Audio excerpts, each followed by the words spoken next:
Good evening అండి. మొదటిసారిగా my hub ఛానల్కి విజిట్ చేసిన వారు సబ్స్క్రైబ్ చేసుకోండి. కావాల్సిన ఇన్ఫర్మేషన్ కోసం కామెంట్లు తెలియపరచండి. అదేవిధంగా వీడియో నచ్చినట్లయితే లైక్ చేయండి అండ్ షేర్ చేయండి సార్.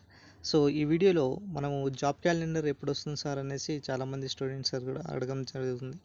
సో వారి కోసం అనేసి ప్రత్యేకంగా ఈ యొక్క వీడియో చేయడం జరుగుతుంది సార్. యాక్చువల్గా జాబ్ క్యాలెండర్ సంబంధించినటువంటి అప్డేట్ ఏమైనా ఉన్నదా అనేసి చాలామంది అడుగుతున్నారు. సో వాస్తవానికి అయితే జాబ్ క్యాలెండర్ మళ్ళీ రీషెడ్యూల్ చేయాలనేసి ఇక్కడ మనకు సిఎస్ రామకృష్ణారావు గారు సో త్వరలో ఆయా శాఖల కార్యదర్శితో మాట్లాడి జాబ్ క్యాలెండర్ రీషెడ్యూల్ చేస్తారనేసి సో ప్రకటన చేయడం జరిగిందనమాట. సో ఇక్కడ చూడవచ్చు సార్, పార్టీ రాష్ట్రంలో అధికారాన్ని చేపట్టాక విడుదల చేసినటువంటి జాబ్ క్యాలెండర్ రీషెడ్యూల్ చేసినటువంటి షెడ్యూల్ను అనుగుణంగా ఉద్యోగ నియామకాల నోటిఫికేషన్ ఇవ్వాలన్న పట్టుదలతో రాష్ట్ర ప్రభుత్వం ఉన్నట్టుగా తెలుస్తుంది. నోటిఫికేషన్ రీషెడ్యూల్ జారీకి సంబంధించినటువంటి ముఖ్యమంత్రితో పాటు మంత్రుల బృందం ప్రత్యేకంగా సమావేశమై స్పష్టమైన కార్యాచరణ రూపొందించాలని ప్రతిపాదించాలి. వచ్చే 4-5 మాసాల్లో వీలైనన్ని ఎక్కువ నోటిఫికేషన్లు జారీ చేసి ఉద్యోగాలను భర్తీ చేయాలన్న లక్ష్యాన్ని నిర్దేశించుకున్నట్లుగా సమాచారం ఇక్కడ కనబడేటటువంటి స్పష్టంగా కనబడుతుంది.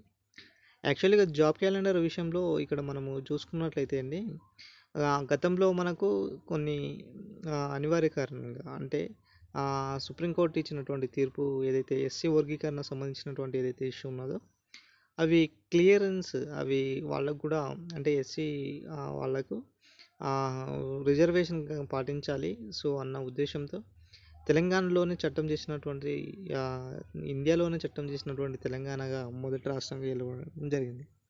సో దీనికి సంబంధించినటువంటి కొంచెం డిలే అవ్వడం జరిగింది. మళ్ళీ రీషెడ్యూల్ ఎప్పటి నుంచి చేస్తారనేసి ఇప్పుడు వచ్చేటటువంటి చాలామందిలో ఒక క్వశ్చన్ మార్క్ అండి. యాక్చువల్గా ఎస్సీ వర్గీకరణ చట్టం అడిగిన ప్రక్రియ కనుక చూసుకున్నట్లయితే మొత్తం 20 నోటిఫికేషన్లు జారీ చేసి వివిధ ప్రభుత్వ శాఖల్లో నియామకాలు చేపట్టాలనే లక్ష్యంగా పెట్టుకుంది. అయితే ఆ సమయంలో షెడ్యూల్ కులాల ఉపవర్గీకరణ విషయంలో సుప్రీంకోర్టు తీర్పు రావడంతో కొత్త నియామకాలు బ్రేక్ వేసింది, కొత్త నోటిఫికేషన్ నిలిపివేసింది. సో ఫలితంగా సెప్టెంబర్ 2024 నుంచి నియామక ప్రక్రియలు పూర్తిగా నిలిచిపోయినటువంటి సమాచారం ఇక్కడ మనకు స్పష్టంగా కనబడడం జరుగుతుంది. ఇక నెక్స్ట్ కనుక చూసుకున్నట్లయితే సో మనకు రీసెంట్గా 1 వీక్ బ్యాక్ అపాయింట్మెంట్ అయినటువంటి సిఎస్ ప్రభుత్వ ప్రధాన కార్యదర్శిగా ఇటీవల బాధ్యతలు చేపట్టినటువంటి రామకృష్ణారావు త్వరలో ఆయా శాఖల ప్రధాన కార్యదర్శులు డైరెక్టర్లు కమిషనర్లతో ఉన్నత స్థాయి సమావేశం నిర్వహించి ఆయా శాఖల్లో ఉన్నటువంటి ఖాళీల వివరాలను సేకరించి అవకాశం ఉన్నట్లుగా తెలుస్తుంది. ఆ వివరాలన్నీ వచ్చాక ముఖ్యమంత్రితో మాట్లాడి ఉద్యోగ నియామక భర్తీకి సంబంధించినటువంటి నోటిఫికేషన్ జారీపై నిర్ణయం తీసుకునే అవకాశం ఇక్కడ ఉన్నట్లుగా సమాచారం కనబడుతుంది సార్. నెక్స్ట్ విషయం ఏంటిదంటే మహిళా శిశు సంక్షేమ శాఖలో దాదాపుగా 14,236 అంగన్వాడీ ఉద్యోగాలు కూడా, అదేవిధంగా ఆర్టీసీలో 3,000 పైగా పోస్టులు, ఇటు హెల్త్ డిపార్ట్మెంట్లో అయినా సరే 4,000 పోస్టులు ఉన్నటువంటి సమాచారం ఇక్కడ స్పష్టంగా కనపడేటటువంటి అవకాశం ఇక్కడ స్పష్టంగా కనబడుతుంది.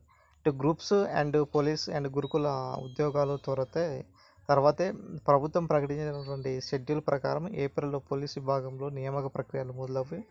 సో మేలో గ్రూప్ 2 నోటిఫికేషన్, జూలైలో గ్రూప్ 3 నోటిఫికేషన్ రావాల్సి ఉంది. అలాగే ఫిబ్రవరిలో షెడ్యూల్ చేసి ఫారెస్ట్ బీట్ ఆఫీసర్ నోటిఫికేషన్ కూడా వాయిదా పడింది అనేసి ఇవ్వడం జరిగింది.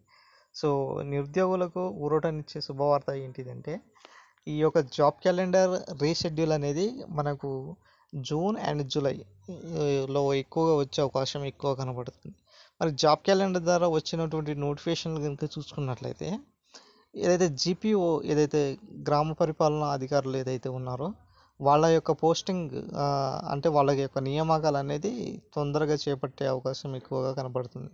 ఇప్పుడు ఉన్న ఈ సిచ్యువేషన్లో కాంగ్రెస్ ప్రభుత్వం ఏం చేస్తుందంటే ఏదైతే గ్రామంలో ఉన్నటువంటి అధికారులు అంటే గ్రామ పరిపాలనా అధికారులు వాళ్ళని నియమించి సో మనకు ఒక లైసెన్స్డ్ సర్వేయర్తో పాటు జీపీఓ వాళ్ళని నిర్మించి ఆ సంబంధించినటువంటి భూములకు సంబంధించినటువంటి విషయాల గురించి పరిగణించి నా ఉద్దేశంతో ఈ యొక్క జేపీఓ పోస్టులను కొత్తగా సృష్టించడం జరుగుతుంది.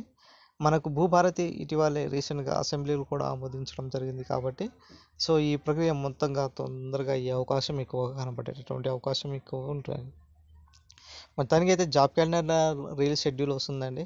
సో ఖచ్చితంగా ఉద్యోగ నోటిఫికేషన్లు వస్తాయి కాబట్టి మీ యొక్క ప్రిపరేషన్ అనేది ఎట్టి పరిస్థితుల్లో ఆపకుండా కంటిన్యూ చేసుకోండి my dear friends. So thank you friends, thank you for